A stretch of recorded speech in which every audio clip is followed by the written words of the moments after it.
Dragă suflet stelar, a fi sincer pare un cuvânt simplu, dar este, poate, una dintre cele mai dificile acțiuni pe care le putem împlini în procesul nostru de evoluție. Sinceritatea nu este doar despre a spune adevărul, este despre a fi adevărul.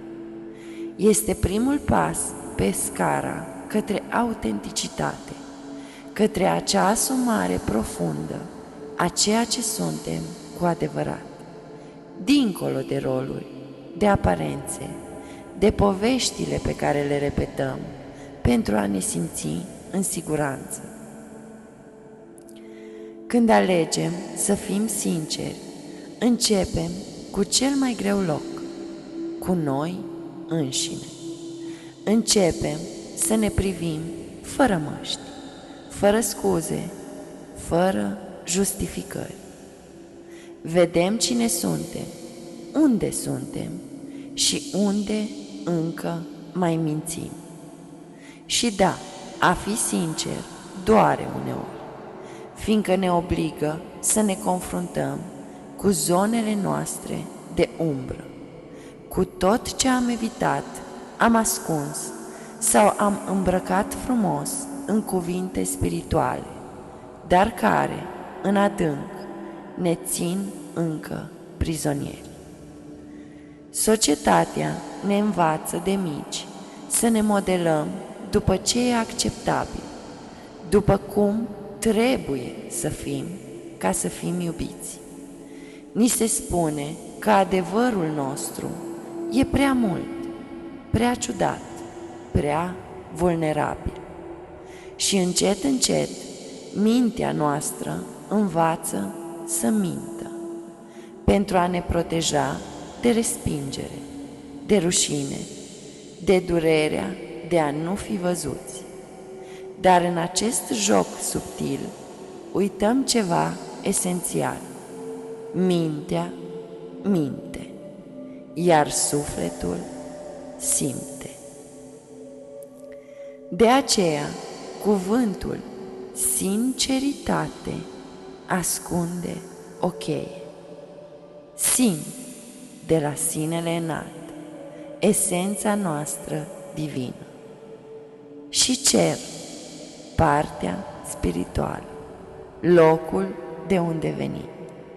A fi sincer înseamnă, așadar, a trăi în adevărul sinelui tău, sub cerul conștiinței tale, a te alinia cu vibrația autentică a sufletului care nu știe să se ascundă, pentru că sufletul, prin natura sa, este mereu sincer.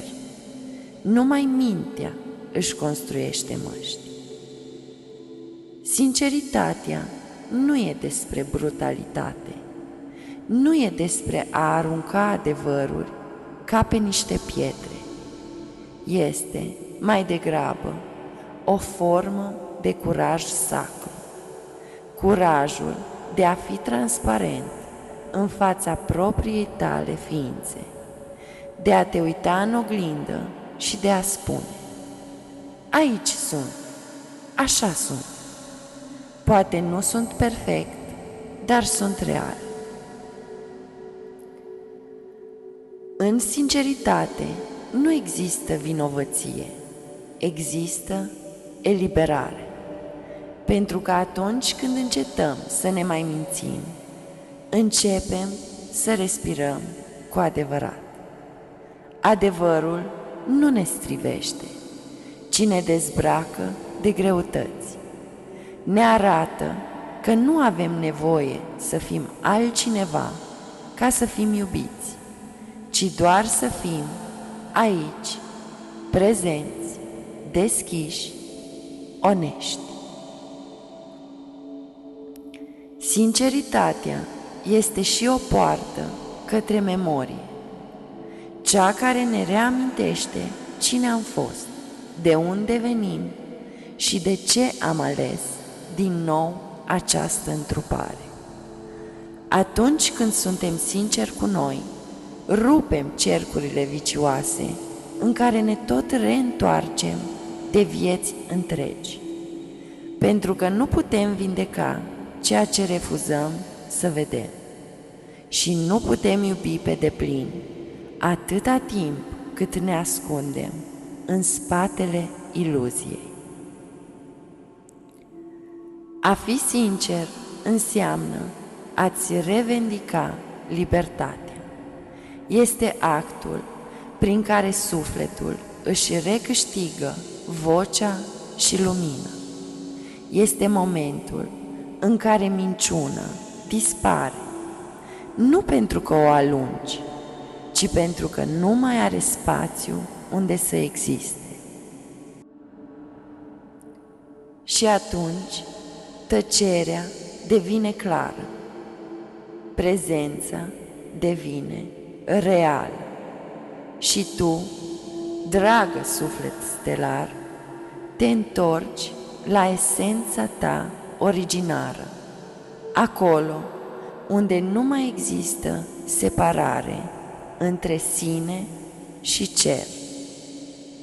Sinceritatea este începutul, primul pas către adevăr, către iubirea reală, către amintirea a ceea ce suntem. Și totuși, în liniștea interioară, pun întrebarea: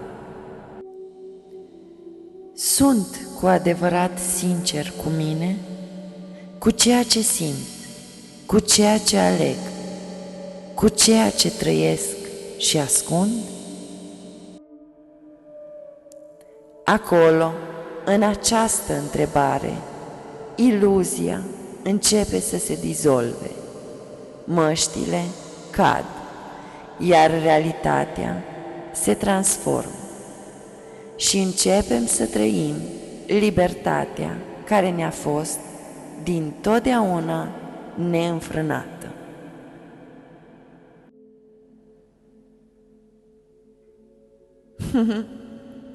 Cu iubire mă înclin pentru tot ce am ales să fim.